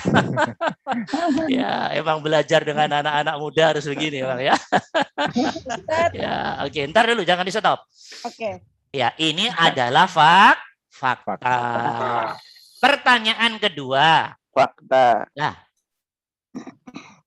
kalau tahu begitu, pertanyaan saya, kalau teman-teman mendengar roh begitu, apa yang terlintas di hati dan pikiranmu? Roh itu apa? Hidup. Nah, itu loh yang dimaksud. Ini kalau nggak pinter di sini sampai mati bodoh terus, paham nggak? Nah, dirinya sendiri ada roh tapi nggak paham, nggak ngerti, gitu loh maksud saya. Oke, saya ulangi lagi. Begitu disebut roh, substansi dari roh, tujuan dari roh, hakikat dari roh itu apa? Tujuannya, ayo sebutkan. Hidup. Karena tanpa roh, fakta tidak hidup. Terus apa? Pendengar. Ayo, kudroh. Kudroh itu kemampuan, daya dan kekuatan. Tanpa ada roh bangke nggak punya daya dan kekuatan dong, bangke kok. Oh iya. Kalau dia punya daya kekuatan, ngapain suruh mandiin orang? Pakai kafan dipakein orang. Suruh jalan sendiri. Lah, suruh aja mandi sendiri, jalan sendiri. Iya.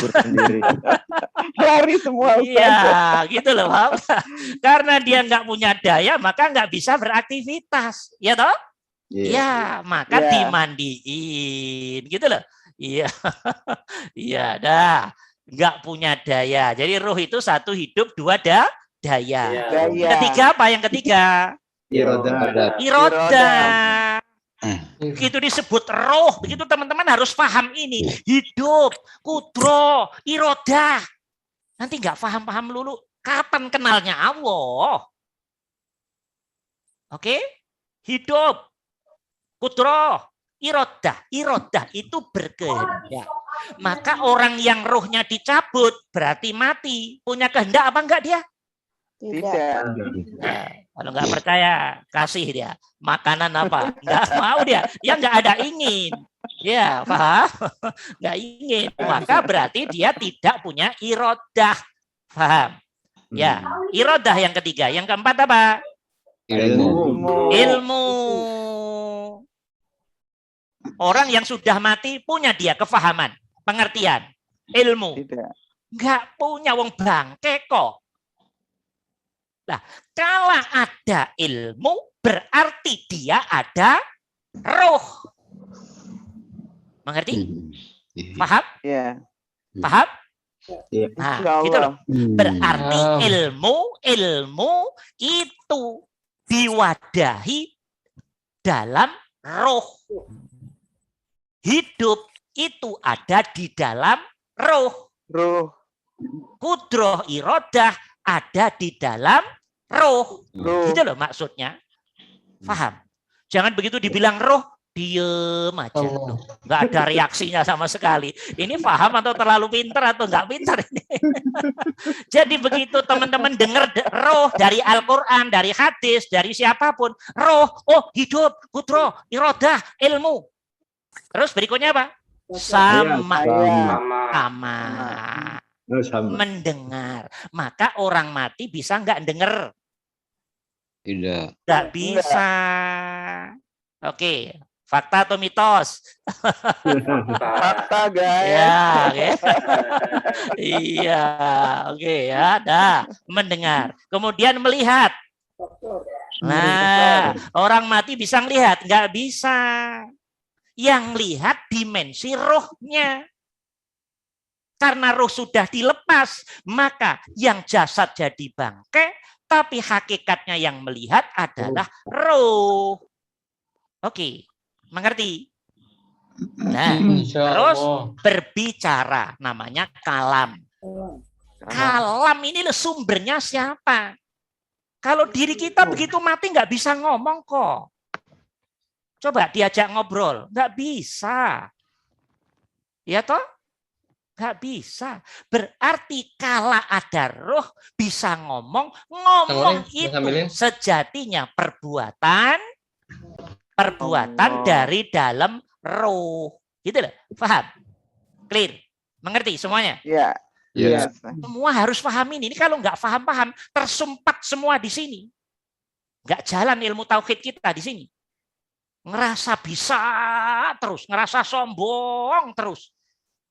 Ngerasa pinter terus, ngerasa semua bisa berdiri tanpa Allah. Pasti begitu nanti efeknya. Karena nggak paham makna roh. Padahal yang dimaksud oleh Allah, roh itu hidup, kudroh, irodah, ilmu, sama, basor, kalam. Itu miliknya Allah yang dimainkan zonanya zona roh ini. Mengerti? Paham ini? Paham. Paham? Nah. Sekarang jasad yang terpisah dengan roh, fakta kematian kita sudah tahu semua. Sekarang ketika roh disatukan dalam jasad, maka dimensi jasad disebut dimensi luar, dimensi dalam namanya roh. Iya tak? Roh tak? Iya. Nah, roh itu kan meliputi diri kita, teman-teman.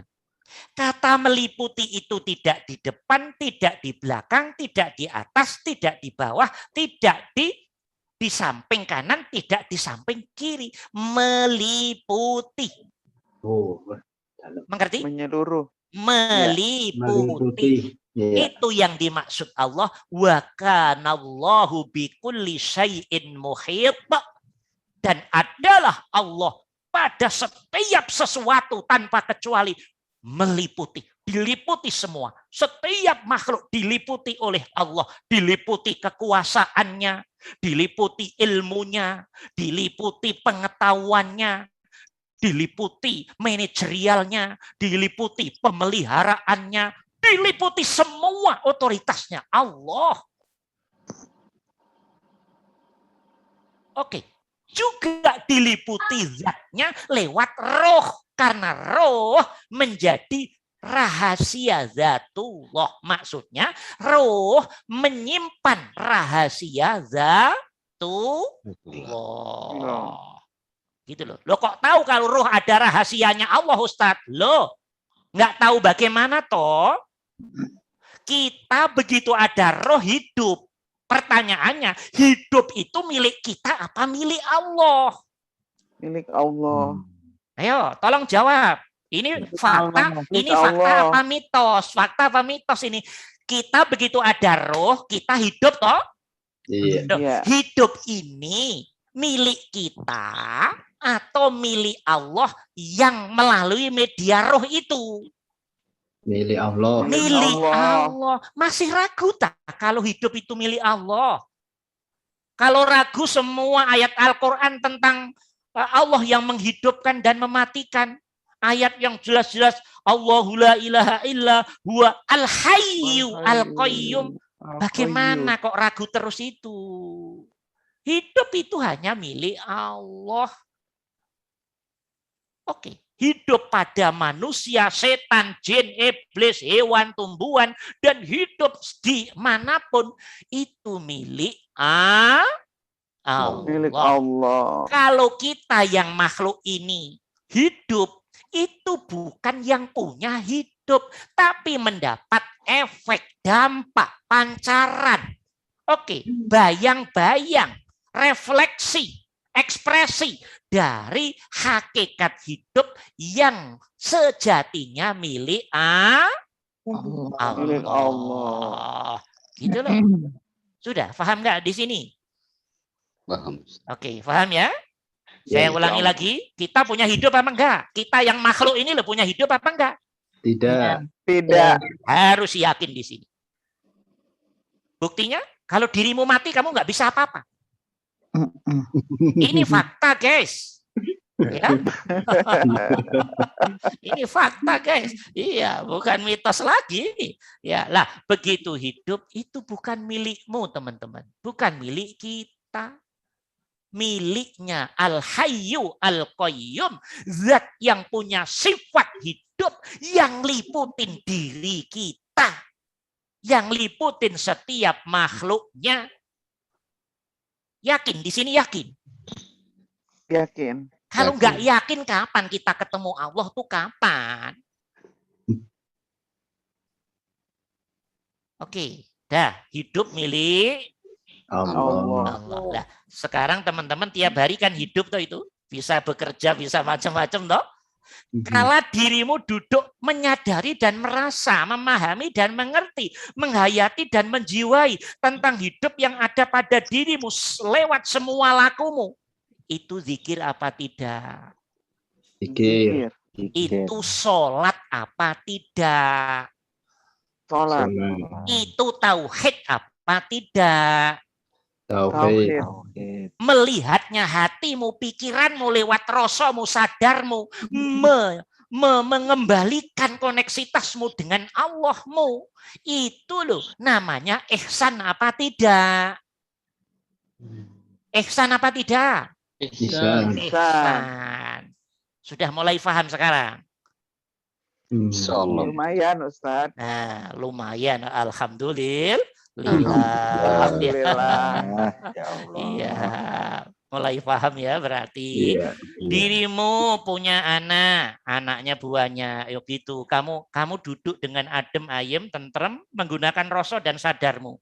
Anakku yang satu begitu, yang satu usil, yang satu begitu. Dirimu sadar, itu af'alullah. Itu gerakan hidup yang meliputi anak itu. Anak itu makhluk. Tapi gerak-gerik anak itu efek dari iradah kudroh hidup melalui roh. Dirimu sampai situ. Maka melihat semua pergerakan anak-anakmu, istrimu, suamimu, dan semua manusia yang kamu lihat, bahkan hewan, tumbuhan, dan semuanya. Dirimu zikir apa tidak? Zikir. Kenapa? Karena hati pikiranmu tembus kepada kesadaran dan rasa tentang zat yang memiliki hidup yang sebetulnya tidak terpisah dengan dirimu dan anakmu dan semua yang kamu lihat dan yang kamu dengar. Faham maksud saya ini? Iya. Ini tingkat tinggi, ini tingkat tinggi nih. Ya, nanti kalau teman-teman ke depan sudah dibuka oleh Allah, matamu melihat apapun yang ada zikir terus ke Allah, terus hatimu pikiran. Sudah enggak goncang dengan apapun. Hatimu hanya stabil, satu kata, satu titik. Totalitas rasa dan sadar. Ngerosok pergerakan Sang Maha Hidup tadi. Hatimu sudah tidak terkecoh. Dirimu melihat orang yang soleh sekelas Nabi Musa. Dengan melihat Fir'aun, hatimu sudah sama-sama stabilnya. Sama-sama stabil. Sudah enggak ngangkat Musa, enggak merendahkan Fir'aun. Karena Musa begitu ya maunya zat hidup yang liputi Musa. Fir'aun begitu ya karena maunya zat hidup yang meliputi Fir'aun. Berarti kedua-duanya perbuatan Al-Hayyu Al-Qayyum. Hatimu sudah mengerti? Ya. Lihat orang soleh sekali dengan lihat orang yang jahat sekali, hatimu sudah sama. Sama-sama ketemu Al-Hayyu Al-Qayyum lewat rasa dan sadarmu, kefahamanmu, pengertianmu, penghayatanmu, penjiwaanmu. Duduk di situ. Diem manis.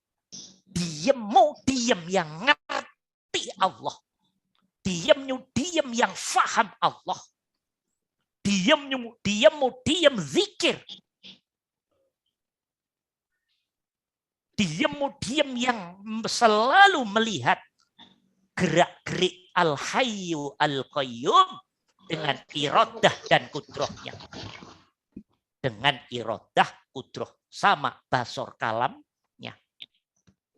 Mengerti maksud saya? Mengerti maksud saya? Iya.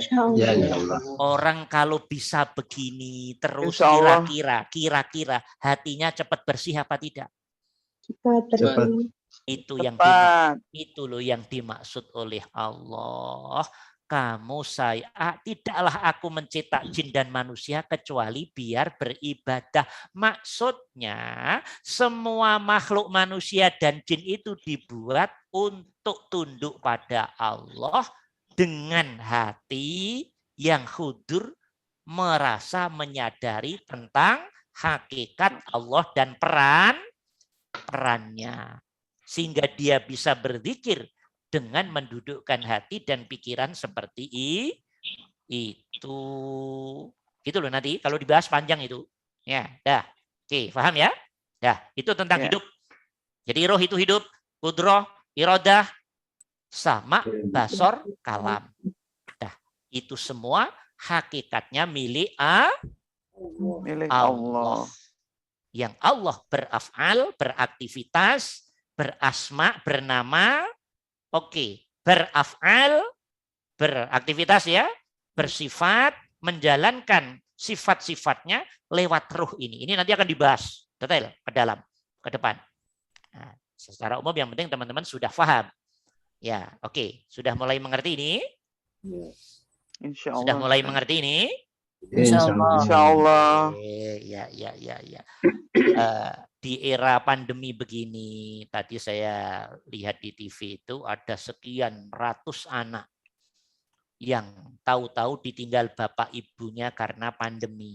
Ada yang masih bayi, ada yang masih balita, ada yang agak gede, ada yang gede dikit. Bapak ibunya meninggal, jadi yatim atau piatu, atau yatim piatu, kalau bahasa Indonesianya. Itu yang mau begitu siapa itu? Allah. Yang mau gitu siapa? Allah. Iya, zat hidup yang ngeliputin anak tadi, bapak ibunya tadi. Oke. Cuman kalau kita melihat dari sisi manusiawi itu, kasihan ya, kan begitu toh? Iya. Iya apa enggak? Kasihan ya. Iya. Padahal yang benar dirimu enggak usah bilang kasihan. Diem cep, hatimu ngomong af'almu ya Allah. Diem cep, hatimu lewat rasa sadarmu ngomong perbuatanmu ya Allah. Kemutlakanmu ya Allah. Kesempurnaanmu ya Allah. Kebesaranmu ya Allah. Oke, mengerti? Maksud saya mengerti? Insyaallah. Kasihan itu bahasa sosial, bahasa etika. Tapi kalau hatimu kasihan dan merotes pada Allah, berarti dirimu sudah nyalahkan Allah. Sama dengan saya nggak suka ya Allah sikapmu begini. Masa masih anak kecil sudah dimatiin semua orang tuanya? Loh, kok galak banget sikapmu pada Allah? Hati-hati loh. Kasihan dalam ranah sosial, yes. Tapi secara hakikat hatimu, pikiranmu harus ngomong ini af'almu ya Allah. Ini kemutlakanmu, ini kesempurnaanmu, ini kebesaranmu ya Allah. Ini otoritasmu ya Allah. Diam, cep. Siap. Hamba untuk memahami itu ya Allah. Ya, kata Allah, faham kamu. Sudah enggak demo saya. Oh, ya. Oke, ada berita juga di TV itu kemarin tuh. Di Kalimantan mana tuh? Ada anak umur 3 tahun kalau nggak salah ya. Ibu ini sudah cerai dengan suaminya. Terus ibunya ini mati. Nah, rumahnya kan terkunci semua tuh. Ya. Iya. Sampai kurang lebih 8 hari. Nggak ada orang tahu, nggak ada orang ngerti. Ibunya mati. Nah, anak yang 3 tahun tadi duduk sambil menyandar pada ibunya. Dan dalam analisa orang-orang di situ 8 hari anak ini nggak makan. Ya, masih tetap hidup. Dikira ibunya tidur kali. Ini ayatullah, ini fakta. Kalau berpikir secara rasa manusiawi, kayaknya kok Allah kejem banget ya. Ngambil apa sih ibu ini? Anaknya dalam seperti itu bentuknya. Ya apa enggak begitu toh? Yes. Kalau bicara dari rasa manusiawi, ya apa enggak ini? Iya. Tapi kalau bicara tauhid, enggak boleh begitu. Hatimu harus ngomong, ini af'almu ya Allah. Siap memahami, mengerti. Sesuai dengan kehendakmu ya Allah. Loh, anak 3 tahun, teman-teman. Dikira ibunya tidur kali, ditungguin terus sampai 8 hari. Baru tetangganya kanan kiri mencium bangkai yang menyengat, baru dipaksa rumahnya. Ternyata anaknya, yang anak kecil, sudah lumayan lemes. Dan ibunya sudah, Masya Allah, baunya sudah nggak karu-karuan. Coba 8 hari. Pertanyaan saya, siapa yang ngasih kuat anak umur 3 tahun tadi nggak makan 8 hari? Allah. Ini kalau dilihat dari kacamata ini, kelihatannya kejam gitu ya toh? Iya apa enggak? Iya, Ustaz. Allah harus ngambil keputusan. Ini perintahku. Ini keinginanku. Ini kemutlakanku. Harus terjadi. Tidak pandang bulu. Anaknya umur 3 tahun kek, umur setahun kek, umur bayi kek. Harus semuanya terjadi sesuai dengan rencana besarku. Sesuai dengan kudrah, iradahku. Sesuai dengan qada qadarku. Coba. Teman-teman. Itulah hidup. Itulah hidup. Ya, bisa dimengerti? Itu maunya siapa? Maunya ibunya, mau anaknya, Allah. Atau maunya zat hidup yang liputin ibu dan anak tadi? Maunya Allah. Maunya zat hidup yang liputin ibu dan anak tadi. Bisa dimengerti ini? Sudah yakin ya tentang roh? Ya. Sudah yakin ya. Dah. Kesimpulannya teman-teman, berarti badan kita ada 2 dimensi, yang zahir dan yang batin. Yang batin. Yang zahir bisa nanti jadi bangkai kalau terlepas dari ruhnya. Nah, oke. Kalau ruh ini mati apa tidak? Saya tanya nih. Tidak. Ruh kita yang menjadi media Allah beraf'al, berasma, bersifat, dan tersimpan di dalamnya rahasia zatullah, itu mati apa tidak? Tidak. Oke. Ruh itu tidak pernah mati, teman-teman. Oke, ruh tidak pernah mati. Oke. Ruh terus hidup. Kenapa? Karena ruh adalah nurullah. Nurullah.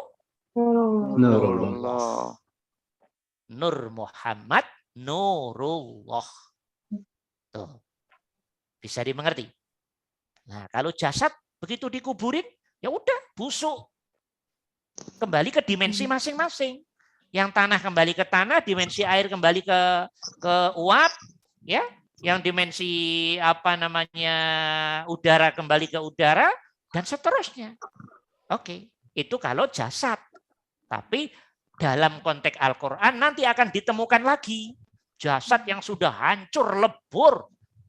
Nah, begitu nanti yaumul ba'as, hari kebangkitan, rohnya dan jasad yang sudah hancur jadi atom itu, ya, partikel-partikel terkecil ditemukan lagi oleh Allah. Nah, bersatu padu lagi untuk menerima hisabnya Allah, untuk kemudian dengan ending, ya, antara ending surga atau ending neraka. Agama kita seperti itu ngajarinya, dan kita harus yakin karena Quran dan hadis memang seperti itu. Ya, paham Bu Anita? Insya Allah. Ya, harus paham. Kalau nggak paham ini nanti susah mendudukkan hubungannya diri kita dengan Allah. Oke, dah. Pertanyaan berikutnya, singkat. Badan kita yang zahir yang bisa menjadi bangkai kalau ditinggal roh ini juga disebut apa? Dalam banyak ayat dan hadis disebut apa? Jasad. Makhluk. Ayo, semuanya. Badan kita yang kasar ini loh, yang zahir ini loh, yang bisa busuk kalau ditinggal roh ini loh. Populer disebut apa dalam banyak ayat dan hadis yang minggu lalu? Halo? Jasad.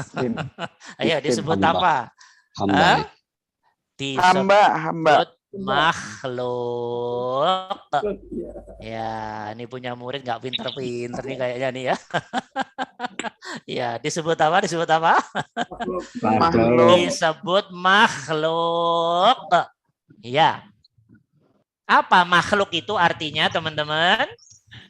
Yang diciptakan. Diciptakan. Kita ini loh, seluruh manusia di dunia ini loh, diciptakan, dibuat, diproduk oleh Allah, oleh Al-Hayyu Al-Qayyum, oleh Al-Khaliq. Nah, bisa dimengerti? Yang saat lalu saya tanya, saat ada suami istri ingin berhubungan intim. Yang menanamkan ingin itu siapa? Tolong jawab semuanya. Allah. Allah tanamkan, yuk kamu pengen berhubungan intim. Ke suami, ke istri. Akhirnya terjadi hubungan intim. Kemudian bercampurlah sperma ovum. Ini semua yang gerakin siapa? Allah. Ya, yang gerakin Allah. Yang digerakin siapa? Makhluk. Yang digerakin siapa? Makhluk. Yang digerakin makhluk. Ya kita itu maksudnya suami istri. Jadi penggerak sejatinya Allah, pengirim af'al itu Allah. Lah kita yang kena efek dari af'al itu. Gitu loh. Bisa dimengerti? Nah, bercampur sperma ovum terus berproses 40 hari dari proses percampuran sperma ovum. 40 hari jadi segumpal darah, 40 hari jadi segumpal daging dan berproses menjadi bentuk manusia. 120 hari ditiupkan roh. Roh itu pertemuan belum bisa diterangkan ya. Nah, intinya ditiupkan roh. Kemudian 8 bulan, 9 bulan, kemudian keluar dari perut ibu, dari rahim ibu. Ini semua yang melakukan, yang melaksanakan, yang membuat, yang mencipta, yang menjalankan, yang memanage, yang mengatur siapa? Allah. Mana Allah yang kamu maksud? Hidup. Ayo, biar jelas. Biar jelas. Allah yang dimaksud adalah zat hidup, al-hayyu, al-qayyum, yang beraf'al, berasma, bersifat lewat roh yang meliputi dirimu itu loh. Karena roh meliputi diri kita, diri suami istri tadi dengan segala intrik proses dari sperma ovum sampai jadi manusia sampai lahir. Kan roh itu tempat sifat asma af'alnya Allah tah. Yang meliputi suami, istri, dan anak tadi tah. Iya apa enggak? Yes. Ya, maka Allah menyebut dirinya, aku dekat dengan dirimu. Bahkan Allah menyebut dirinya, aku Allah, kami Allah, lebih dekat dari urat lehermu. Apa maksudnya? Maksudnya dengan roh yang liputi diri tiap manusia ini loh. Di situ Allah bersifat berasma beraf'al. Yang rahasia terinti dari roh sejatinya ya Allah sendiri. Maka itu maknanya aku lebih dekat dari urat nadimu. Kok ada orang ngerosok Allah jauh? Itu karena dirimu belum paham Allah. Bukankah Allah yang menjadi rahasia roh kita? Yang dengan roh kita bisa hidup. Hidup itu sifatnya Allah dan seterusnya tadi. Kenapa Allah jauh? Itulah makna. Dengan tegas Allah menyatakan, wa nahnu aqrabu ilaih. Saya lebih dekat dari urat nadimu. Di ayat yang lain, kami Allah lebih dekat dari urat nadi kalian. Akan tetapi kamu tidak bisa melihat. Melihat memang tidak bisa. Tapi melihat lewat mata hati, bentuknya rasa dan kesadaran, itu baru bisa. Merasa, menyadari, oh yang proses jabang bayi dari pertemuan sperma ovum ke seterusnya. Ini adalah zat hidup yang liputi, yang beraf'al, berasma, bersifat lewat roh itu. Yang menjadi rahasia roh itu. Yang dia meliputi diri kita. Hatimu, pikiranmu duduknya di situ. Lewat rasa kita, lewat sadar kita, lewat penghayatan kita, lewat penjiwaan kita. Itu namanya iman. Iman itu rasa. Iman itu sadar. Orang nyebut keyakinan. Rasa yang total. Kesadaran yang total. Itulah namanya iman. Faham? Mengerti? Ya. Mengerti? Ya. Masih sanksi. Ya, masih sanksi kalau Allah lebih dekat dari urat leher, urat nadi, darah, jantung.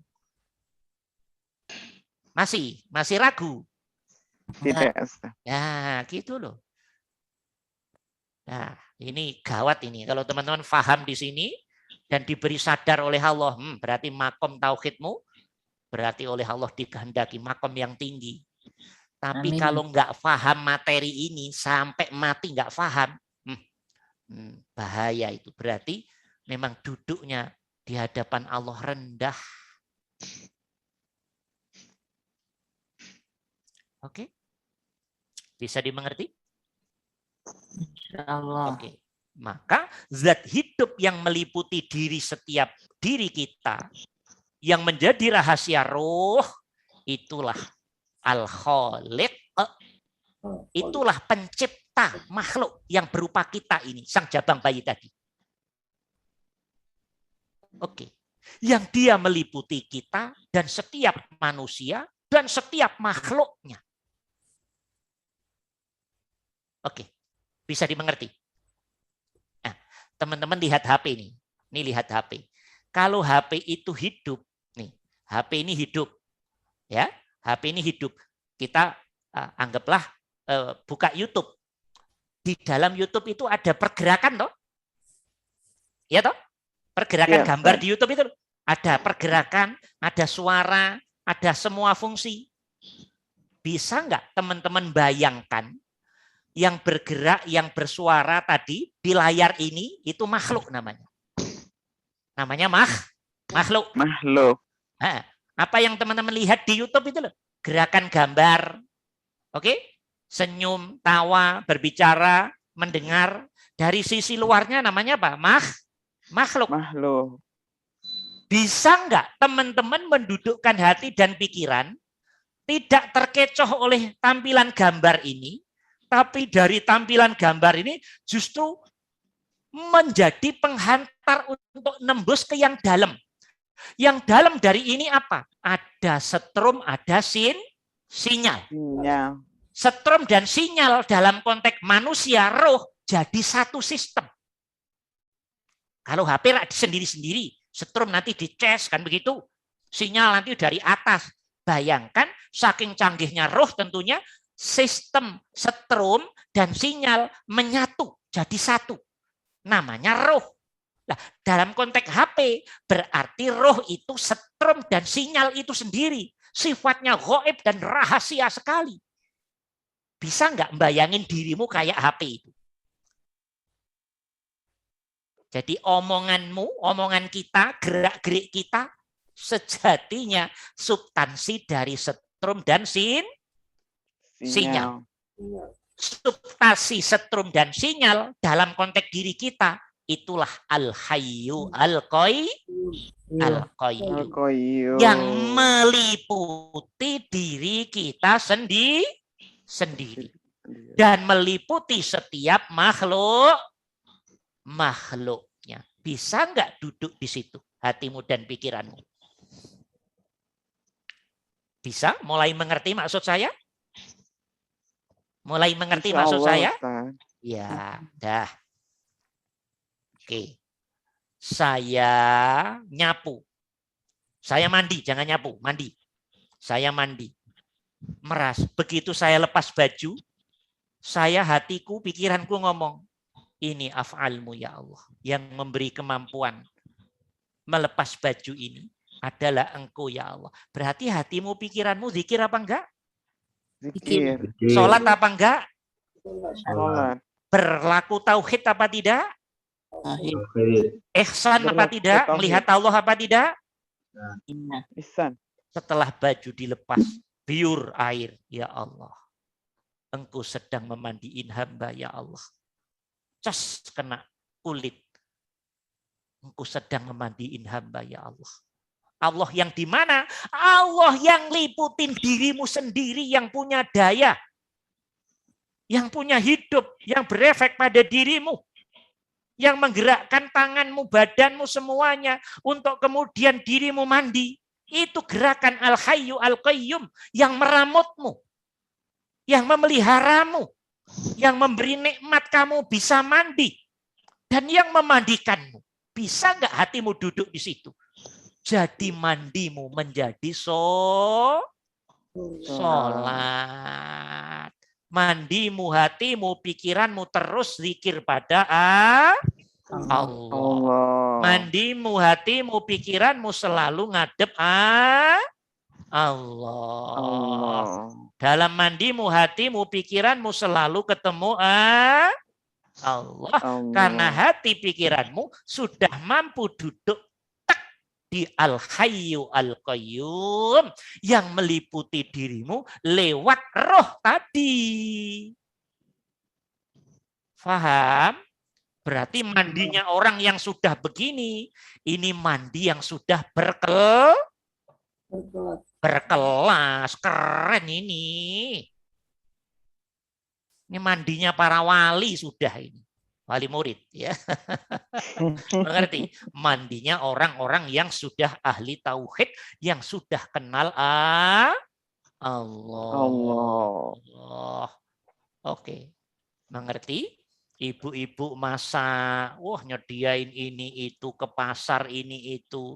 Kalau yang ibu-ibu lihat suami, biasanya banyak nggak ikhlasnya, ya toh? Bahkan tidak ada yang ikhlas karena hatimu melihat makhluk namanya suami. Hatimu tidak melihat Allah. Coba kalau ke pasarnya ibu-ibu, ya toh? Menyiapkan makanan, masak, dan itu capek loh teman-teman. Ini bapak-bapak harus tahu nih, ibu-ibu ini capek sekali. Saya bela deh ibu-ibu ya. Iya Ustaz, setuju Ustaz. Serius, capek. Apalagi nggak ikhlas 5 kali lebih capek. Ya. Rugi. Hatimu, pikiranmu tidak mengabdi kepada Al-Hayyu Al-Qayyum, tapi mengabdi kepada makhluk yang namanya suamimu. Oke, mengerti? Capek, lebih capek lagi, lelah. Buktikan mulai detik ini nanti. Mulai ke pasarnya. Oke? Dan semua persiapannya, masaknya, duduknya hanya menyadari ini af'almu ya Allah. Ini af'almu ya Allah. Duduknya hati ibu-ibu, pikirannya hanya duduk ngerosonya dari ini af'almu ya Allah. Ngerosot dirimu, perbuatan ini digerakkan oleh Allah untukmu. Dan dirimu mampu merespon balik, menjadikan ini zikir, salat, ibadah, ihsan, laku tauhid. Total yang dilihat Allah. Pasti hasilnya hatimu terang benerang. Adem, ayem, tentrem. Oke, hati yang lapang karena mendapat pancaran nurul tauhid dari Allah. Maka perbuatan masaknya pun menjadi perbuatan tauhid. Perbuatan yang ikhlas, yang tulus. Perbuatan yang menjadikan hati pikirannya ihsan pada Allah. Berarti masaknya keren apa enggak ini? Masaknya keren apa enggak? Keren. Masaknya para wali. Jadi masak 1 jam, 2 jam, hatinya terus duduk pada Allah. Ngadep Allah, lurus pada Allah. 2 jam masak, dia sholat terus pada Allah. Enak apa enggak kira-kira? Enak. Enak apa enggak? Enak. Apanya yang enggak enak? Ya. Iya. Dah, sekarang teman-teman sudah ngerti toh? Pertanyaan terakhir. Sebetulnya amalan kita ini menjadi ibadah atau tidak, ikhlas atau tidak, tauhid apa tidak, ihsan apa tidak, itu kuncinya di apa? Coba tolong dijawab. Sadar dan roso. Iya benar. Disadar. Sadar dan roso. Kala diri kita hilang dari wujudnya roso dan sadar tentang peran Allah pada diri kita, itulah kita ada pada zona kelalaian. kelalaian. Walaupun dalam sholat 5 waktu, walaupun dalam perbuatan baik apapun, tetap fawailul lil musallin. Oke? Celaka. Kala hati dan pikiran tidak duduk total pada rasa dan kesadaran tentang hakikat peran aktifnya Allah lewat roh pada hambanya. Oke? Mengerti? Kelihatannya mudah ya? Kelihatannya. Iya enggak? Aduh, ini harus berdarah-darah teman-teman melewati ini nanti. Ilmu doang nggak cukup. Kalau ilmu masih gampang biar pet. Kayak begitu ya. Kayak gitu diterangin. Begitu keluar dari ruangan ini kembali ke semula lagi kok. Ya toh? Betul. Iya. Tapi lumayan udah berubah dikit-dikit. Maka nanti teman-teman akan diperkuat dengan amalan-amalan. Amalan-amalan itu maksudnya akan membersihkan hati pikiran lewat zikir. Dari situ nanti teman-teman akan masuk zona-zona spiritual yang X-nya. Oh, nanti belum bisa dibuka sekarang. Nanti kapan-kapan ya. Nanti teman-teman akan diberi amalan dasar. Kalau dasar bolehlah lewat YouTube, nggak ada masalah. Ya, karena Qur'annya ini, hadisnya ini dah amalin, nggak masalah. Tapi kalau yang kelas-kelas berat tidak bisa ilmu-ilmu begini diberikan sembarangan. Jadi teman-teman harus datang dan harus mendengarkan semua perkuliahan. Tolong ini. Nah, nanti puncak-puncaknya begini, saya kasih cerita ya, Nanti yang mengenalkan Allah tentang Allah ya Allah sendiri dalam hatimu. Oke? Puncak-puncaknya. Oke. Ada namanya peristiwa, itu namanya musyahadah. Jadi di tengah-tengah teman-teman berzikir dengan pikiran tertentu, metode tertentu, dalam keadaan tertentu, ada peristiwa di hatimu. Bahasa tandanya, ya gue ini loh coy, Tuhan tuh, gitu loh. Ngerti? Saya ini loh bro, Tuhan tuh. Al-Hayyu Al-Qayyum. Iya, meyakinkan dalam hatimu dan pikiranmu seperti itu. Habis itu dirimu dipenuhi dengan hakul yakin.